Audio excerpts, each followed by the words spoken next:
बहुत बार मैं ये देखता हूं कि भयभीत व्यक्ति आता है, उसको और भयभीत कर दिया जाता है। It's like exploiting people. ये जनमानस का शोषण करने जैसा ही है।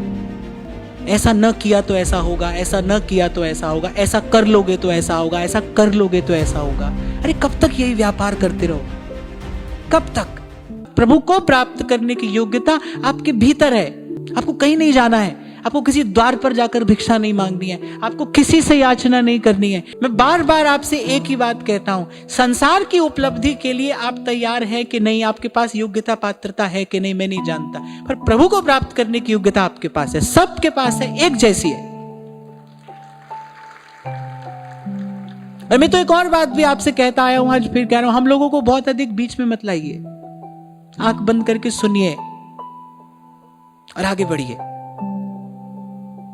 क्योंकि बहुत बार मैं ये देखता हूं कि भयभीत व्यक्ति आता है, उसको और भयभीत कर दिया जाता है। It's like exploiting people.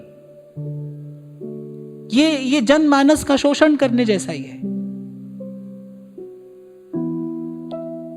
ऐसा न किया तो ऐसा होगा, ऐसा न किया तो ऐसा होगा, ऐसा कर लोगे तो ऐसा होगा, ऐसा कर लोगे तो ऐसा होगा।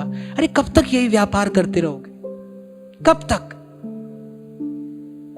ना कुछ करने से कुछ होगा और न कुछ करने से कुछ नहीं होगा। रत्ती घटे न तिल बढ़े, जो लिख दी कर तार। कुछ नहीं होगा।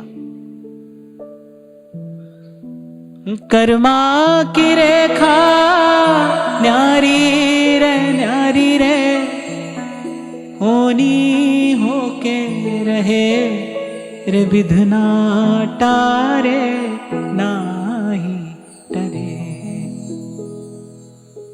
कितना अच्छा हो अगर इन संतों के पीछे पीछे चलते हम वहां पहुंच जाएं। ये जो क्षमा करना, मैं अच्छे शब्द का प्रयोग नहीं कर रहा हूं, ये जो व्यापार हम करते आ रहे हैं कब से, जन्मों से, इसी द्वंद्व में मैं देखता हूं उलझे। ऐसा करेंगे तो ऐसा हो जाएगा, ऐसा नहीं करेंगे तो ऐसा हो जाएगा। आज ये दिन है, आज के दिन ऐसा करना चाहिए, आज वो दिन है, आज के दिन ऐसा करना चाहिए। करते रहिए। कब तक खेलोगे खेल? अरे ऐसा खेल खेलने वाले मैंने देखे हैं, अंत में जर्जर होकर, उदास निराश हताश होकर, अरे ऐसी किसी कोने में गिर जाते हैं। ये कुछ भी हो सकता है भाई, पर कम से कम ये आध्यात्मिकता तो नहीं है। आध्यात्मिक उन्नति का तो इससे कोई दूर का लेना देना नहीं है भाई, दूर का भी। मैं तो एक और बात भी आपको कहूंगा, संसार की हर परेशानी दो चीजों से हल हो जाती है, अक्ल से हो जाती है या फिर धन से हो जाती है। हम लोगों के पास ये सब बात लेकर मत आइए। हम लोगों के पास ऐसा कोई नुस्खा नहीं है आपको बताने के लिए। संत के पास इसलिए जाते हो, और फिर संत के भेष में कोई होता है जो आपको उपाय युक्ति भी बताता है, और बस इसी प्रकार आप देखो धर्म के नाम पर व्यापार चल निकलता है। और उसका परिणाम क्या आता है? उसका परिणाम अंत में यही आता है, पूरी मानवता की श्रद्धा और विश्वास की हानि होती है।